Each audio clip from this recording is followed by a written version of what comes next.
izin Allah Subhanahu wa taala. 40 hari ketiga, 40 hari dikali 3, berapa jumlahnya?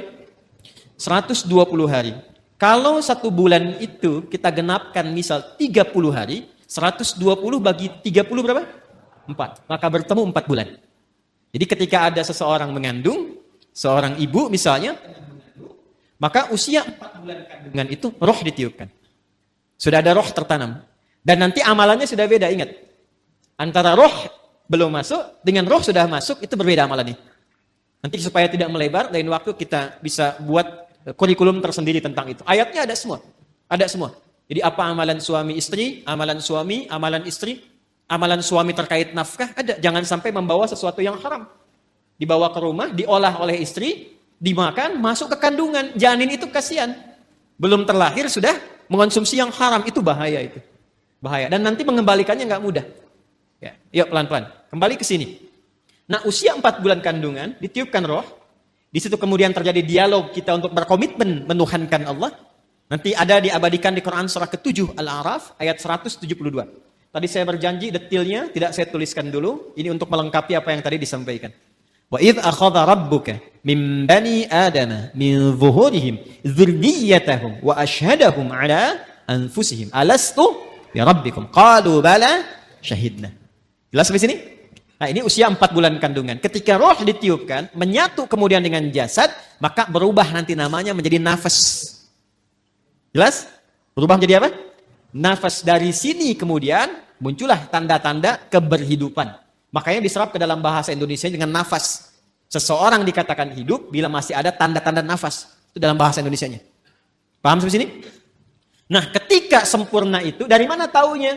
Roh masuk ke dalam fisik, kemudian sempurna penciptaan jadi nafas ini. Nanti lihat di Quran surah ke-15. Ayat 28. Quran surah 15, Al-Hijr. Ayat ke-28.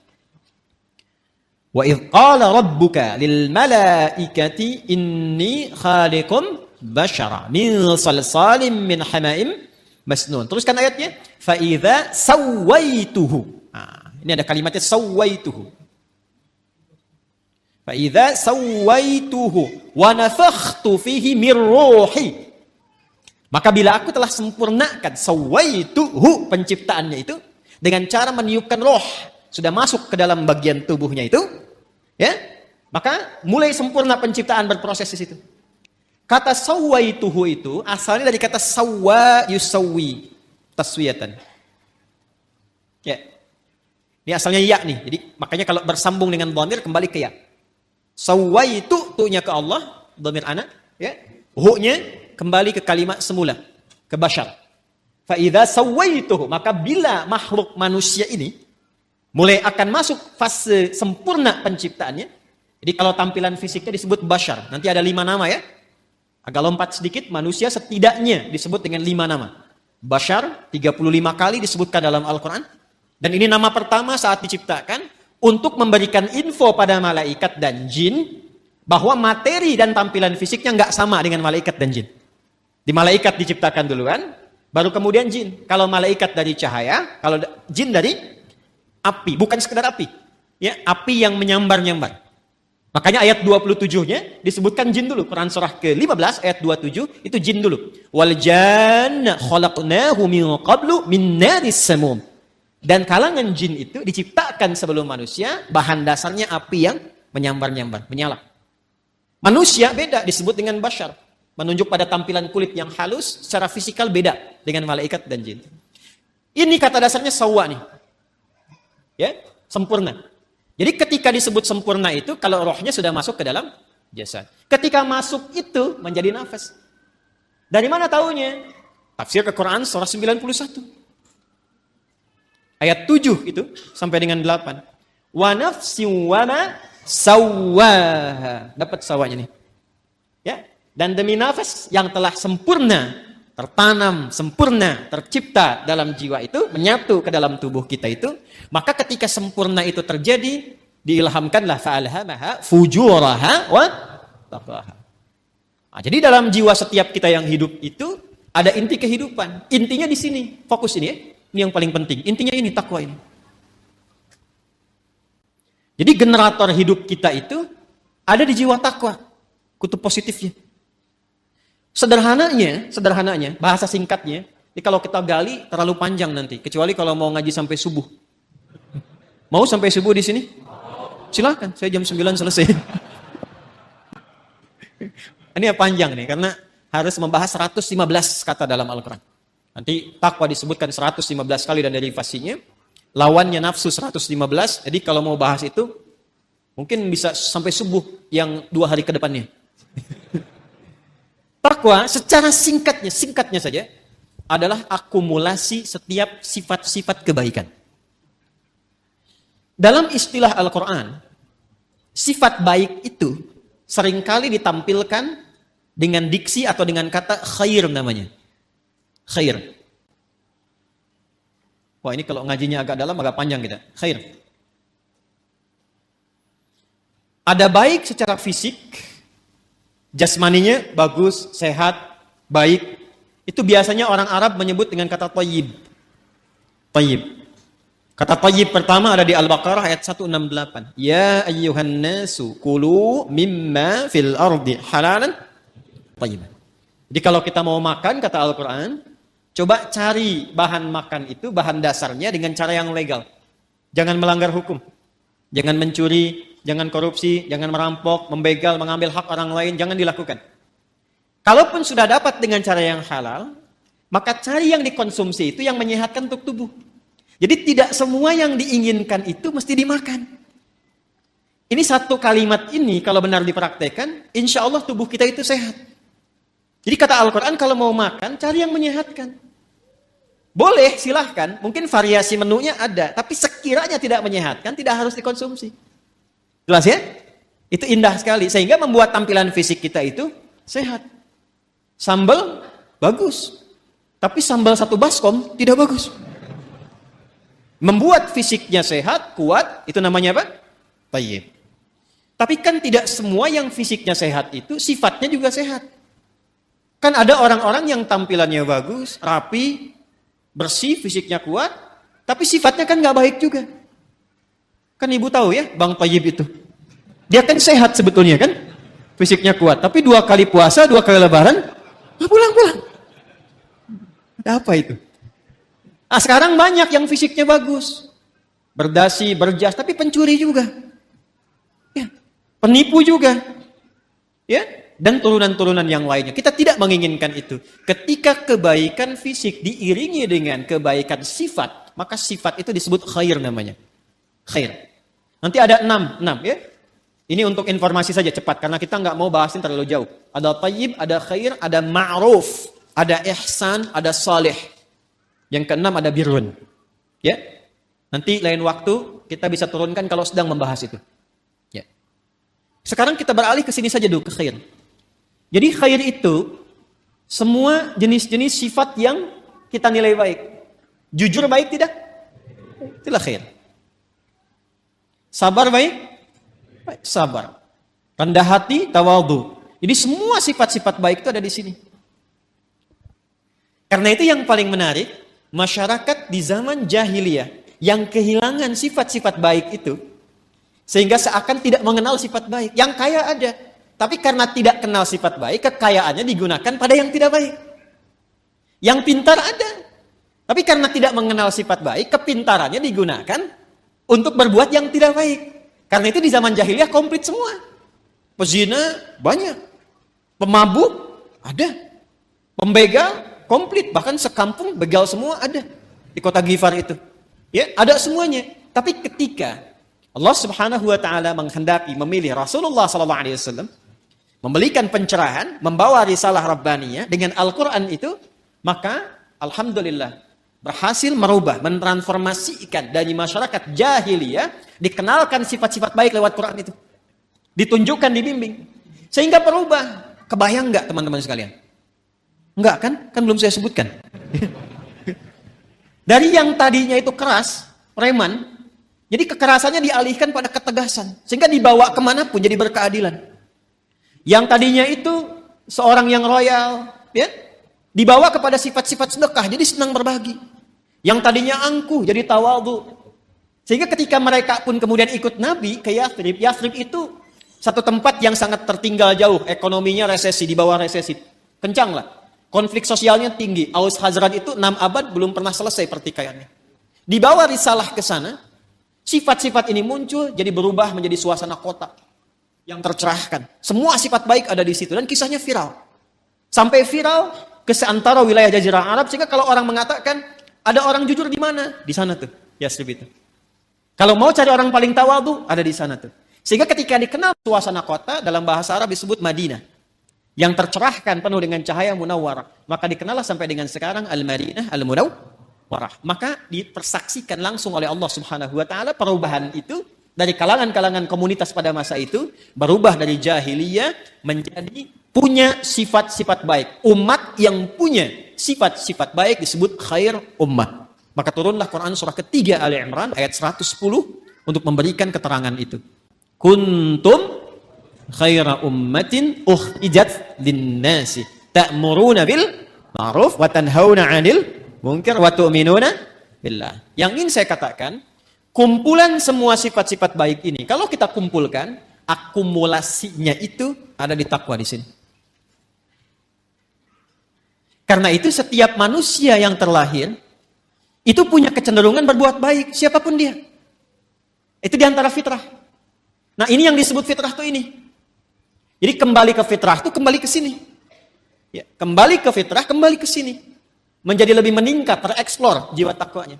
Apa di antara fitrah itu? Yang pokok 2. Satu adalah kecenderungan pada kebaikan. Karena itu manusia, sejelek apapun, itu tetap sebetulnya punya fitrah baik dalam jiwanya. Punya fitrah baik. Karena itu pencuri pun, itu pada hakikatnya nggak mau dicuri. Silahkan cek. Ya, pencuri pun nggak mau dicuri. Ya, siapapun penipu pun nggak mau ditipu. Kan saya pernah cerita 2 tahun lalu, masih ingat? 2 tahun lalu kan? Ya kan? 3 orang pencuri, 1 ketuanya, 1 asisten, yang 1 anggota kan? Begitu mereka mencuri itu, tiba-tiba setoran. Biasa setorannya sekian, yang 1 kurang, yang asisten. Begitu dicek ternyata dia nyimpan di belakang sakunya. Ketahuan, kata bosnya, kamu mencuri ya, padahal mereka baru mencuri. Jadi sejatinya setiap manusia itu tidak ingin berbuat curang. Hatinya pasti menolak. Nah, itu fitrah yang harus disentuh untuk kembali. Karena itu saya tidak terbiasa untuk mencela misalnya. Ya, yang sudah tercela itu nggak harus dicela lagi. Buang-buang energi mencela yang sudah tercela. Kita doakan sepanjang masih hidup dia punya hak untuk soleh. Orang salah itu, ingat ini ya, orang salah itu sepanjang masih berkehidupan tetap punya hak untuk soleh. Karena itu kita kewajibannya membantu dia untuk menemukan haknya itu. Jadikan jembatan diri kita. Kadang-kadang fikih dakwah itu bisa lebih bermakna dibandingkan dengan fikih-fikih terapan syariat.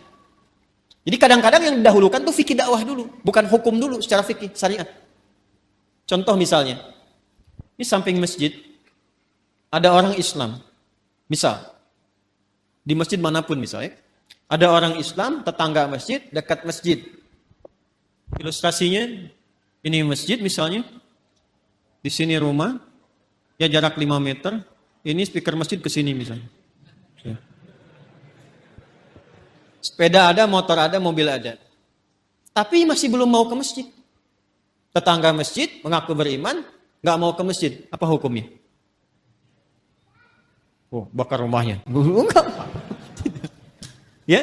Nah, sebelum kita berbicara hukum haram, hukum halal, hukum ini itu, kita baca dulu dengan fikih dakwah. Hukumnya ajak dia ke masjid. Paham? Minimal kita doakan dalam sujud. Masih ingat 2 tahun lalu? Selalu begitu kan kisahnya kan? 2 tahun lalu saya pernah cerita kan? Ya, 1 kali di satu tempat komplek bagus, tapi bukan di sini. Jangan khawatir warga di sini, bukan di sini. Sebelum saya ke sini. Ada cerita, Ustaz, komplek ini mewah, bagus.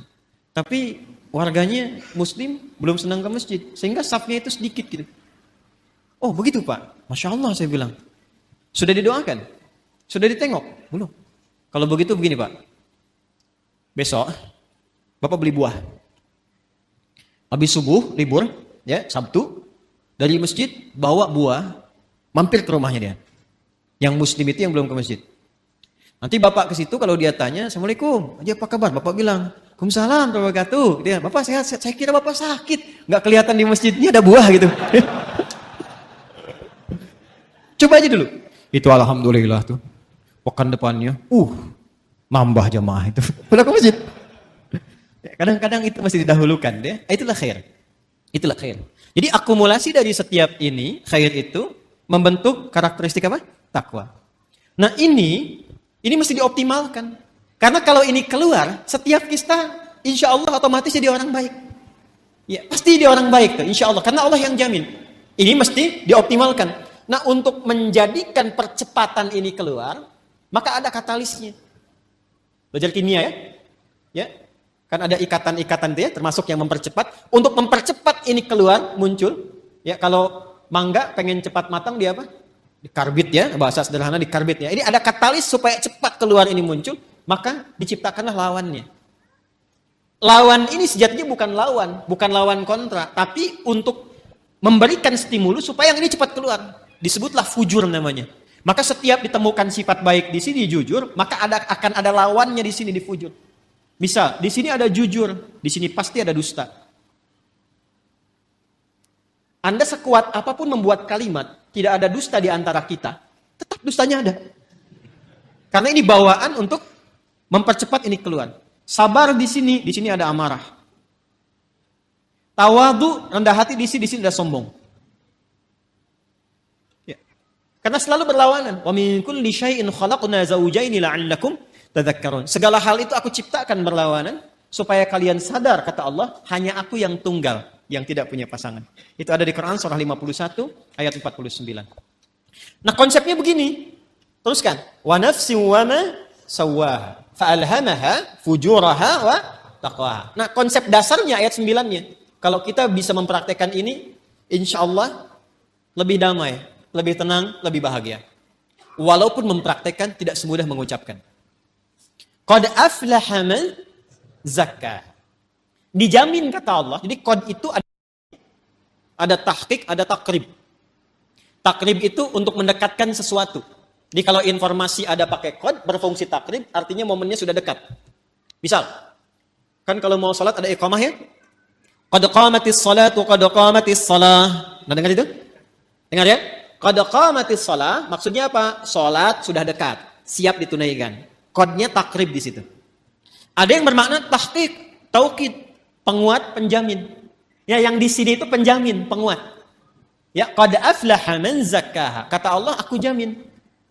Orang akan mendapatkan atau cenderung lebih bahagia, lebih sukses, lebih nyaman hidupnya, zakkaha bila mampu menyucikannya. Ini mahal sekali kalimatnya. Teman-teman, ikhwan, ibu dan bapak, mencuci, tahu mencuci? Sudah pernah nyuci kan? Mencuci, misal, mencuci pakaian, baju. Kalau ada orang mencuci baju, maaf, yang dibuang itu kotorannya atau bajunya? Kotorannya, yakin ya? Bukan bajunya kan? Oh ya. Jadi kotorannya. Supaya apa dicuci? Bersih. Apa lawannya bersih? Kotor. Masya Allah. Jadi kotor itu diciptakan oleh Allah bukan untuk menjadikan tampilan kita kotor, bukan. Tapi untuk menampakkan kebersihan. Sebab gak mungkin ada bersih kalau gak ada kotoran. Jadi filosofi kotor itu bukan untuk menjadikan kita menjadi kotor, bukan. Tapi supaya bersihnya tampak. Sebab kalau gak ada kotornya ngapain dicuci? Jelas ya? Nah, jadi ini poinnya. Jadi cara membacanya itu, ini kalimatnya tinggi. Makanya dibacanya nanti pakai isti'arah di balaghah. Membacanya tinggi sekali. Jadi mencuci itu bukan bermaksud menghilangkan jiwanya, bukan. Bukan menghilangkan pakaiannya, tapi ditampakkan lawannya ini supaya yang bersih muncul. Gelas bisa dilap, kapan dilap? Kalau kelihatan ada debunya. Wajah dilap-lap, kenapa? Karena ada kotoran yang tampak di wajah. Kalau nggak ada yang kotor ngapain dilap? Jelas ya? Baik. Nah ini cara membacanya, terapkan ke sini. Amarah itu diciptakan bukan ingin menjadikan seseorang itu pemarah, bukan. Tapi supaya sabarnya muncul. Sebab kalau marah nggak diciptakan, bagaimana sabar bisa muncul? Tuh, kan? Di luar nggak tahu tuh. Ya, coba deh begini. Maaf ya, ibu, suami pulang dari kantor ke rumah nih. Pokoknya nggak ada apa-apa, nggak ada hujan, nggak ada angin, nggak ada macam-macam, nggak ada permasalahan. Begitu buka pintu, Assalamualaikum, ibu jawab Waalaikumsalam, ibu langsung bilang, sabar ya Pak, sabar gitu. Kira-kira respon pertama apa yang akan ditampilkan oleh suami? Mama sehat. Nggak mungkin kan itu muncul, kecuali ada amarah dulu, baru sabar muncul. Jadi ternyata sabar itu bisa muncul kalau amarahnya sudah keluar. Maka cara memandang setiap persoalan itu paling gampangnya, ingat ya, tadi saya katakan mudah diucapkan, tapi juga tidak mudah untuk dipraktekkan, perlu berlatih. Ketika ada sesuatu yang tidak disukai, cepat cari lawan yang disukai. Karena fujur itu ditampilkan supaya takwanya muncul. Jadi kalau sekiranya Anda melihat berita, mendengar misalnya, ya, ada yang berdusta, tandanya kita harus jujur. Ada yang sombong, tandanya kita harus rendah hati. Ada yang cemberut, lawan cemberut apa? Ada yang menangis, lawan menangis apa? Ibu pulang ke rumah, datang suami. Suami lihat istri sedang cemberut. Ya kan? Waalaikumsalam. Ini ada gelang baru 1 kilo. Biasa. Tapi kan ini nggak mudah. Apalagi kalau ada persoalan-persoalan hikmah, kadang-kadang nggak seperti itu pula. Tapi ini standarnya. Jadi yang saya ingin katakan adalah, itu di takwa semua sifat baik. Yang fujur itu katalis, stimulusnya supaya cepat naik. Persoalannya apa? Persoalannya, kalau fungsinya itu tidak sesuai seperti yang Allah tetapkan. Jadi keluar dari fungsi. Nah ini yang diinginkan oleh setan. Setan itu, sejak mula dia mengajukan proposal untuk menggoda anak cucu Adam dan ikut turun ke bumi, dia sudah mengajukan permohonan kepada Allah untuk menggoda, memanfaatkan sifat fujur supaya dia berdiri sendiri, bocor, keluar punya jalur sendiri. Yang seharusnya mensupport takwa muncul, dibikin bocoran di sifat fujur itu supaya keluar sendiri punya jalur. Itu ada di Quran surah keempat An-Nisa ayat 118. Ya. La'anahullah. Kemudian dia berkata, "Qala la'attakhidanna min 'ibadika nasiban mafruḍa." Coba Pak, lihat. Nanti kalau ngaji lagi bawa mushaf ya. Ya, Quran surah keempat ayat 118. Paling kanan tuh agak ke bawah. Setan dilaknat oleh Allah, lantas dia mengajukan permohonan. Ya Allah, perkenankan aku. Ya, berikan aku kesempatan untuk membuktikan aku lebih hebat dibandingkan dengan Adam, katanya. Selalu begitu. Caranya bagaimana?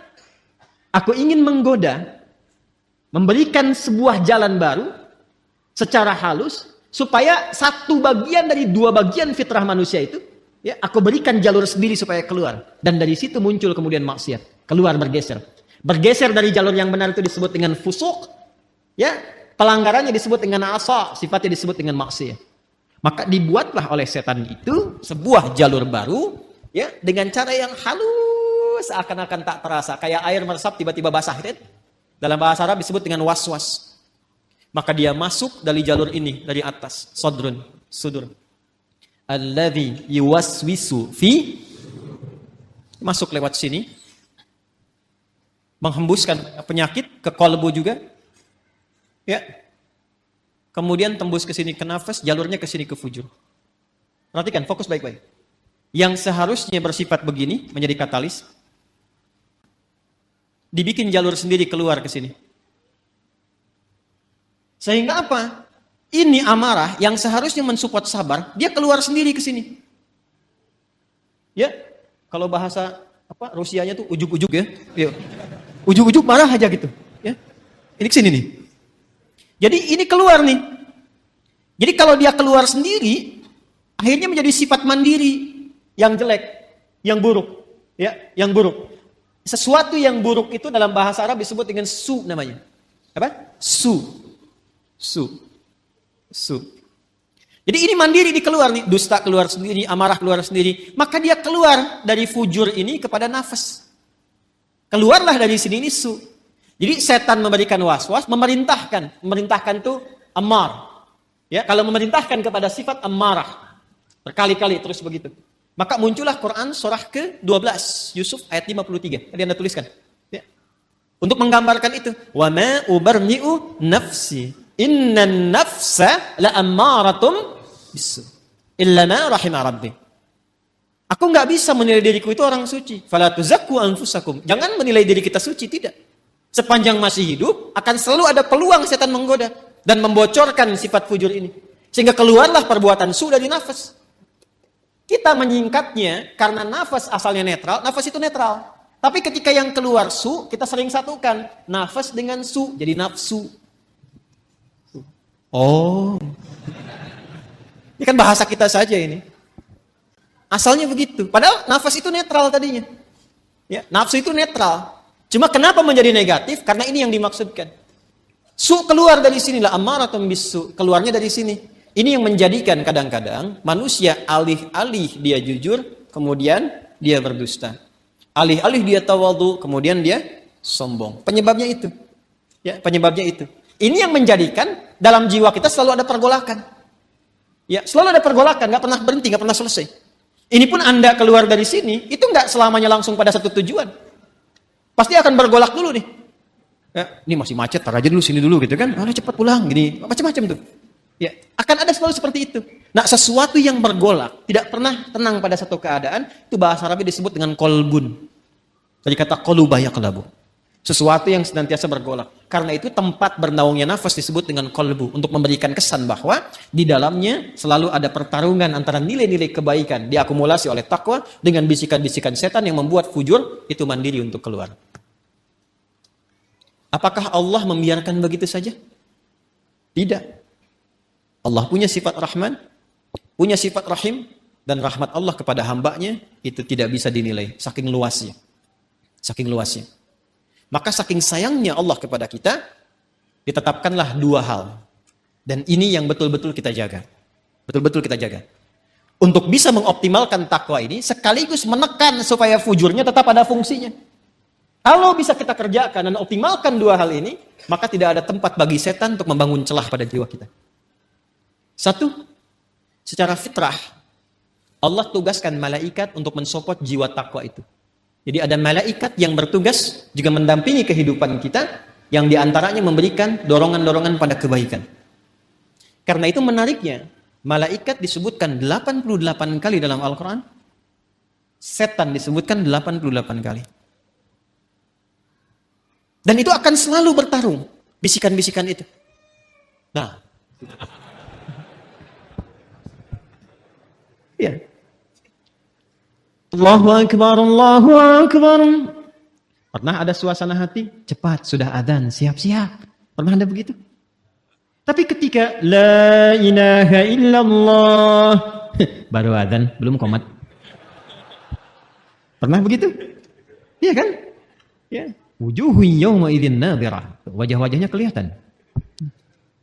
Ya itulah pertarungannya selalu begitu. Selalu begitu. Maka apa kata Nabi sallallahu alaihi wasallam? Istafti qalbak.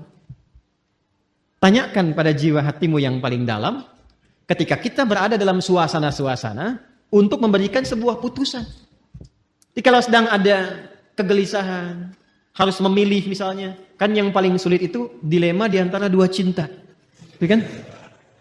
Antara harus mengikuti ta'lim misalnya atau menyempurnakan tugas yang lain. Misal, ya kan? Maka dia timbang. Di situ ada timbangan-timbangan, mana yang paling banyak pahalanya, mana yang paling Allah senangi, mana yang paling bermaslahat, mana yang paling banyak kebaikannya. Kan bisa jadi Anda melamar pekerjaan kan, diterima di dua perusahaan, ya kan?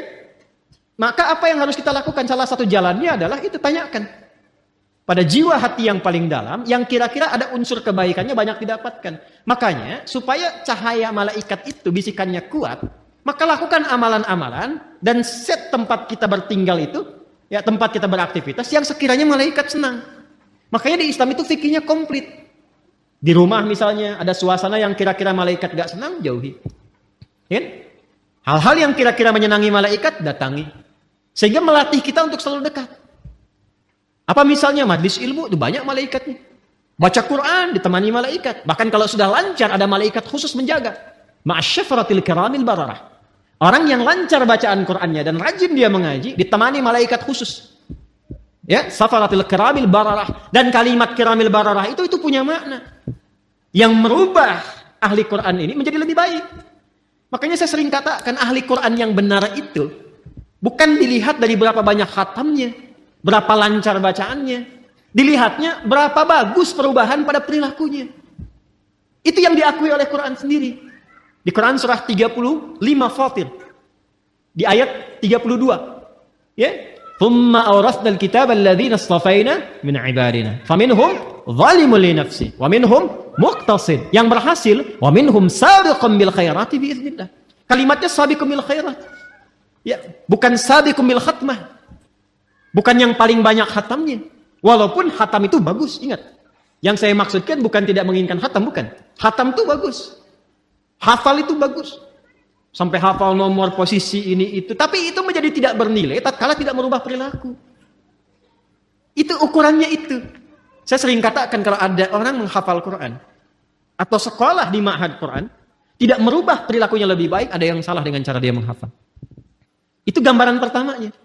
Karena itu ketika orang-orang ini istiqamah dalam kebaikan, maka apa yang terjadi? Di surah Fussilat itu kan ayat 30. ثُمَّ اسْتَقَامُوا تَتَنَزَّلُ عَلَيْهِمُ الْمَلَائِكَةُ أَلَّا تَخَافُوا وَلَا تَحْزَنُوا وَأَبْشِرُوا بِالْجَنَّةِ الَّتِي كُنْتُمْ تُوعَدُونَ نَحْنُ أَوْلِيَاؤُكُمْ فِي الْحَيَاةِ Sudah, hidupnya enak. Karena Allah yang akan menyelesaikan semua urusan-urusannya. Dikirimkan malaikat menjaga. Itu ayatnya. Kalau sudah konsisten dengan amalan itu, malaikat turun. Dan perkara konsisten ini mahal. Kan saya sering katakan, itu untuk konsisten, kita butuh 9 tahapan kan.